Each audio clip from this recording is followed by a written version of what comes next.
Baik, bismillahirrahmanirrahim. Assalamualaikum warahmatullahi wabarakatuh.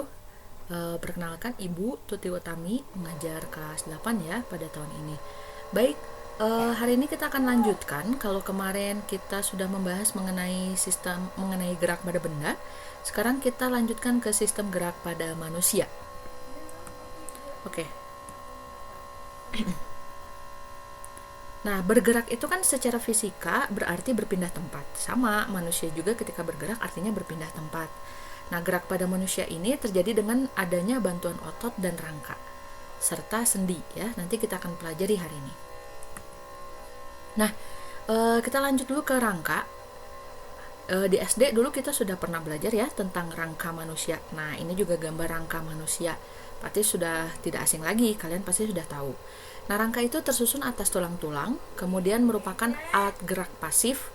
Kenapa disebut sebagai alat gerak pasif? Karena dia kalau tidak ada yang menggerakkan, ya diam saja begitu ya. Kemudian rangka juga berfungsi untuk memberi bentuk tubuh. Bayangkan kalau kita tidak ada rangka ya, ngerumpuyuk gitu ya. Sama seperti tenda, ketika tidak ada rangkanya ya tidak bisa berdiri. Begitu ya. Kemudian menegakkan tubuh dan melindungi organ dalam. Organ-organ dalam kita seperti jantung, kemudian paru-paru, kemudian usus, lambung. Nah, itu dilindungi oleh rangka kita ya. Kemudian tempat menempelnya otot-otot. Nah, jadi di rangka kita ini menempel otot-otot ya. Lalu tempat menyimpan mineral. Tentu saja karena tulang kita terdiri atas banyak mineral, jadi rangka juga berfungsi sebagai tempat penyimpanan mineral. Kemudian rangka juga merupakan tempat pembentukan sel darah dan tempat penyimpanan sumsum tulang.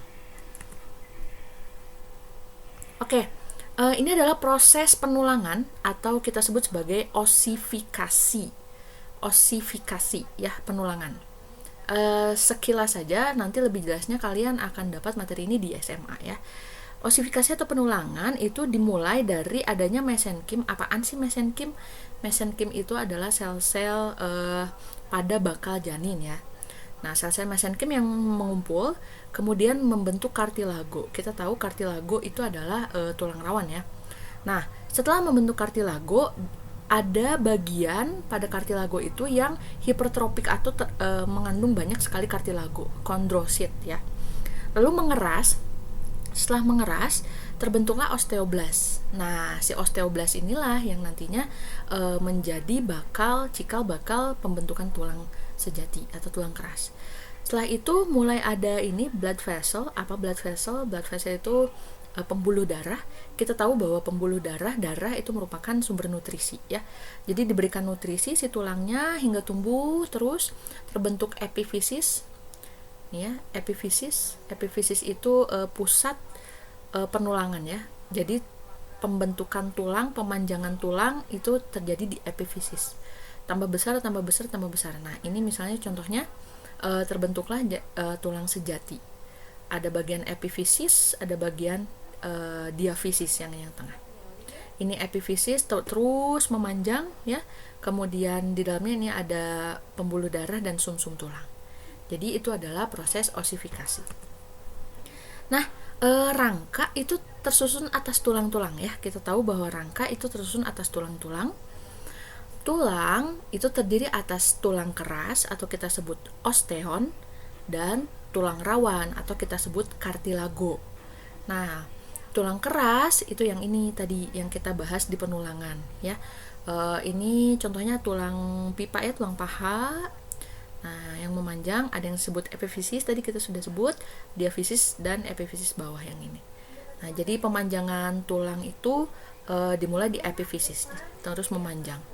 Ya, ini ada artikulasi atau persendian. Kemudian ada cakra epifisis, ini adalah pusat untuk pemanjangan tulang. Ada tulang spons. Nah, kita kalau makan ayam ya, di ujung-ujungnya tuh agak-agak empuk gitu ya. Kalau yang di luarnya tulang rawan, tulang rangu kalau orang Sunda bilang. Itu tulang rawan. Kemudian ada bagian tulang sejati tapi yang empuk. Nah, itu bagian sponsnya. Lalu ada rongga sumsum ya, kalau kita makan sapi atau ayam ada sumsum ya. Kemudian ada bagian endosteum dan periosteum, itu bagian dari tulang pipanya, lapisan tulang pipanya. Yang kedua, ada tulang rawan. Setidaknya ada 3 jenis tulang rawan atau kartilago nama lainnya. Ada tulang rawan hialin. Nah, kalau hialin ini agak kaku ya. Tulang rawan hialin ini agak kaku, biasanya terdapat di trakea, tenggorokan. Kemudian ada tulang rawan elastis. Nah, ini lebih lembut gitu ya. Contohnya ada di daun telinga kita. Dan ada juga tulang rawan fibrosa ya, tulang rawan fibrosa atau yang berserah. Oke, kita lanjutkan. Nah, ini adalah struktur dari tulang sejati ya, atau osteon kita sebutnya. Ini adalah struktur dari tulang sejati atau osteon. Kemudian tadi kita sudah bahas ya, di bagian luar dari tulang pipa, ini tulang pipa, ada kartilago atau tulang rawan ya. Kalau kita makan ayam, tulang rangu. Nah, itu adalah tulang rawan atau kartilago. Kemudian ini spons, tadi kita sudah bahas, di dalamnya ada sumsum tulang. Nah, kalau kita lihat lagi bagian yang ini nih, kita lihat dengan mikroskop. Nah, diperbesar yang ini, bagian ini satu sel tulang atau satu osteon disebutnya.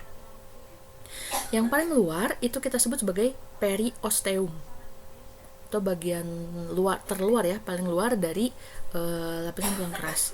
Kemudian di dalamnya ada seperti orbit-orbit planet ya, kita sebut sebagai lamela, lapisan-lapisan tulang keras. Nah, di tengah itu kita sebut sebagai saluran Havertz. Nah, saluran Havertz atau kanal Havertz ini di dalamnya terdapat pembuluh darah dan saraf. Ya, jadi untuk menutrisi sel-sel tulang itu ada pembuluh darah, dan untuk merasakan sesuatu kan tulang kalau patah sakit ya. Kenapa bisa sakit? Karena ada sarafnya. Nah, sarafnya itu ada di saluran Havertz.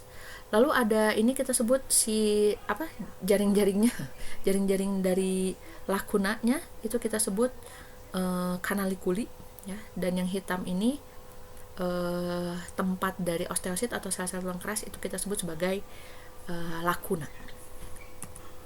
Oke, kita lanjutkan. Ini tulang keras ya. Tulang keras itu berdasarkan bentuknya itu ada yang disebut sebagai tulang pipa. Yang ini berarti ada di mana saja? Ya, di paha, kemudian ada tulang betis, ada tulang kering, tulang tangan ya. Tangan, lengan atas juga itu merupakan tulang pipa. Ada tulang pipih, contohnya di tulang belikat kita, belikat.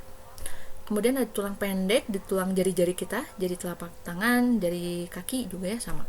Dan tulang tidak beraturan, contohnya ada di ruas-ruas tulang belakang kita. Itu berdasarkan bentuknya. Oke.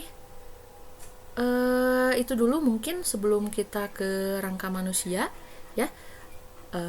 Jangan lupa untuk tonton video selanjutnya. Terima kasih banyak atas perhatiannya. Assalamualaikum warahmatullahi wabarakatuh.